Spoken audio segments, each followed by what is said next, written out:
পরে আপনি মাটি দিতে যান, মাটি দিতে গিয়ে কবরে মাটি দেওয়ার দোয়া হিসাবে সবচাইতে বেশি মানুষ জানে বা আমল করে যেটা, সেটার নাম হলো মিনহা খলাকনাকুম ওয়া ফিহা নুঈদুকুম ওয়া মিনহা নুখরিজুকুম তারাতান উখরা।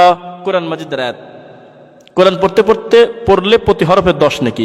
কবরে মাটি দেওয়ার দোয়া মনে করে পড়লে মুহাম্মদ সাল্লাল্লাহু আলাইহি ওয়াসাল্লামকে অপমান করা হবে, আপনার পাপ হবে। একদিন জানার পরে যদি কবরে মিনহা খলাকনাকুম ওয়া ফিহা নুঈদুকুম বলে কবরে এক মুষ্টি মাটি দিয়ে থাকেন, আমি নিশ্চিত আপনার পাপ হবে। আপনি মুহাম্মদ সাল্লাল্লাহু আলাইহি ওয়াসাল্লামকে অপমান করলেন, আপনি কিচ্ছু করার নাই, সোজা বলে দিলাম। যদি বলেন যে কি করব, বিপরীতে কি, বিসমিল্লাহ, কোনো কথা নেই, বিসমিল্লাহ বলে মাটি দিয়ে দেন। আচ্ছা, আমার কথাও কথা, আপনার মিনহা খলাকনাকুমও কথা। আমি কিন্তু স্বীকার করলাম যে কোরআন মাজিদের আয়াত, কিন্তু মাটি দিতে হবে এইটা আমাদের নবী মুহাম্মদ সাল্লাল্লাহু আলাইহি ওয়াসাল্লাম জানতেন না, তার কোনো সাহাবী জানেন না। এটা আমরা বুঝে গেছি পরবর্তীতে, যেটা কবর মাটি দেওয়ার সাথে মিলে যাচ্ছে, দিয়ে দেই। মানুষ মারা গেলে আমরা এটা দিয়ে মাটি দেই, মিনহা খলাকনাকুম ওয়া ফিহা নুঈদুকুম ওয়া মিনহা নুখরিজুকুম তারাতান উখরা। না, এটা মাটি দেওয়ার দোয়া আমি এটা কোরআন হাদিসে পাইনি, এটা কোরআনের একটা আয়াত। মাটি দেওয়ার আলাদা দোয়া আছে। মাটি দেওয়ার দোয়া কি? ওটা তো কবরে রাখার দোয়া, বিসমিল্লাহি ওয়া আলা মিল্লাতি রাসূলিল্লাহ, এটা কবরে রাখার দোয়া। মাটি দেওয়ার দোয়া হচ্ছে বিসমিল্লাহির রহমানির রহিম। কবরে মাটি দেওয়ার সময় এই দোয়াটি পড়া যাবে, মিনহা খালাকনাকুম ওয়া ফিহা নুঈদুকুম ওয়া মিনহা নুখরিজুকুম তারাতান উখরা। এটার সাথে মাটি দেওয়ার সাথে কোনো সম্পর্ক নেই, এটা কোরআনে কারীমের একটা আয়াত। এই আয়াত আমি তেলাওয়াত করতে পারি যে কোনো সময়, কোনো অসুবিধা নেই, কিন্তু মাটি দেওয়ার সময় এইটা পড়া সুন্নত বা এটা পড়ার ইবাদত সওয়াবের কাজ, এটা মনে করা যাবে না। কিন্তু আমাদের দেশে এটা বহুল প্রচলিত। আবার বানানো হয়েছে তিনটা দিবা, প্রথমটার সময় মিনহা খালাকনাকুম, তারপরে ওয়া ফিহা নুঈদুকুম, তারপরে ওয়া মিনহা নুখরিজুকুম তারাতান উখরা। তিনবারে তিনটা নিবা, সুন্দর করে বানাইয়া দেওয়া হয়েছে, শরীয়ত বানাই ফেলছে নিজে। কারণ আমাদের দেশে সবাই হলো আমিরে শরীয়ত, সবাই আমির, শরীয়তের আমির। তো সুতরাং শরীয়তের আমির যিনি, তিনি শরীয়ত বানান।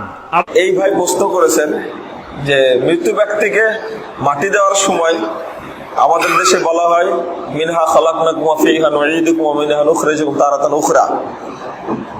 আসলে এই দোয়া বলে মাটি দেওয়ার কোনো দলিলই নেই, মাটি দেওয়ার দলিল এটা না। একটা হাদিস মুসনাদে আহমদের মধ্যে এসেছে, হাদিসটা জয়ীফ।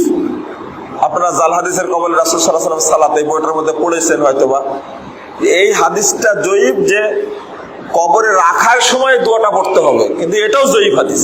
মাটি দেওয়ার দোয়া এটা না। মাটি দেওয়ার সময় আপনি শুধু বলতে পারেন বিসমিল্লাহ। কি বলবেন? বিসমিল্লাহ। বেদাতি হুজুরা যখন মাটি দিচ্ছে তখন বলে দিচ্ছে জোরে জোরে মিনহা খালাকনাকুম ফিহা নুঈদুকুম ওয়া মিনহা নুখরিজুকুম তারাতান উখরা। কবরে রাখার সময় একটা দোয়া আছে, হাদিসে এসেছে, রাসূল সাল্লাল্লাহু আলাইহি ওয়াসাল্লাম বলতেন বিসমিল্লাহি ওয়া আলা মিল্লাতি রাসূলিল্লাহ সাল্লাল্লাহু আলাইহি ওয়াসাল্লাম।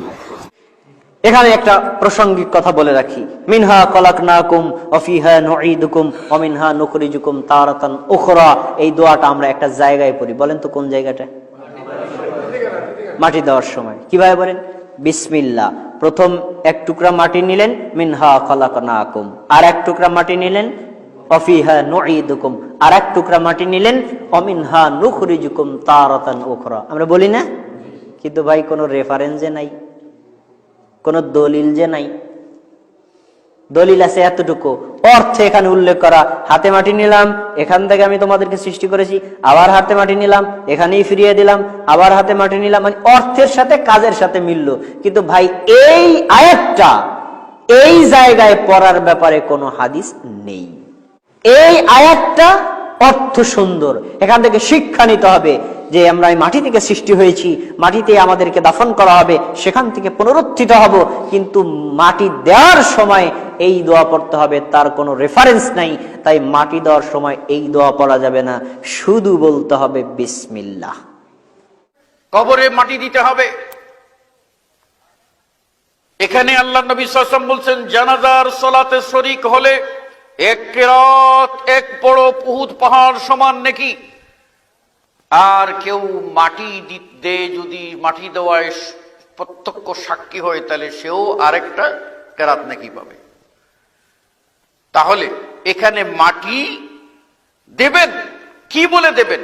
না দিতে পারলে ভিড় করে গিয়ে মাটি দিবেন না, ওখানে উপস্থিতিটাই হচ্ছে সাক্ষী, ওখানে উপস্থিতটাই যথেষ্ট। পারলে মাটি দেবেন, না পারলে ধাক্কাধাক্কি করবেন না।